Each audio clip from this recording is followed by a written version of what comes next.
Kapalaran ng Leo ngayong araw ng January 25, Leo.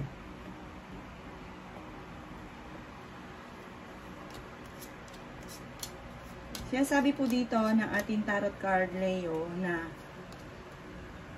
maaaring meron daw po kayong kalungkutan na pinagdadaanan sa ngayon. Parang marami kang alalahanin sa ngayon.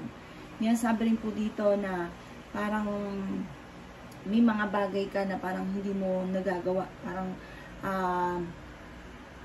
kayo daw po parang nawawalan ng interes sa mga bagay na dapat mong ginagawa na parang napapabayaan. Sinasabi rin po dito na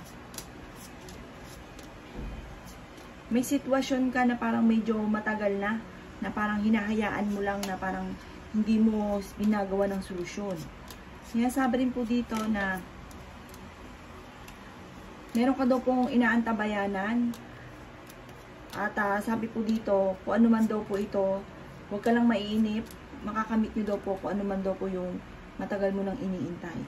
Sinasabi rin po dito na maaaring magkaroon kayo ng, kung may karelasyon ka, maaaring magkaroon kayo ng pagtatalo at may maghahamon ng hiwalayan, or kaya po mag-iingat yung mga single dahil may paparating naman loloko. Sinasabi rin po dito na marami kang mga pagkabiguan na pinagdadaanan or napagdaanan na dati na parang uulit muli. Sinasabi rin po dito na kung ano man daw po yung problema nyo, i-share nyo daw ito sa inyong pamilya para kayo ay matulungan. Sinasabi rin po dito na kayo daw po ay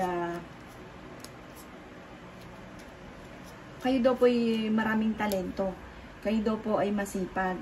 Sabi rin po dito, madiskarte daw po kayo. Sinasabi rin po dito na maaaring malapit ka rin daw po sa tukso. Sinasabi rin po dito na marami kang mga pangarap sa buhay. Mag-iingat ka lang dahil parang kung ikaw daw po ay sabak ng sabak doon sa mga gusto ninyo, parang maraming mga magpipail doon sa mga ano. Kaya kailangan pag-isipan daw po munang mabuti bago ka sumabak kung ano man daw po itong pinagagagawa po ninyo. Kasi parang nagkakamali ka, madalas nagkakamali, parang wala sa wisyo, basta gawa lang ng gawa, hindi na pag-iisipan. Sinasabi rin po dito na kayo daw po ay honest na tao. Sinasabi rin po dito na marunong ka mag-control ng inyo daw pong emosyon. Sinasabi rin po dito na huwag ka daw po makakalimot magdasal at gawing permanente ang pagdadasal. Yan ang kapalaran ng Leo ngayong araw ng January 25.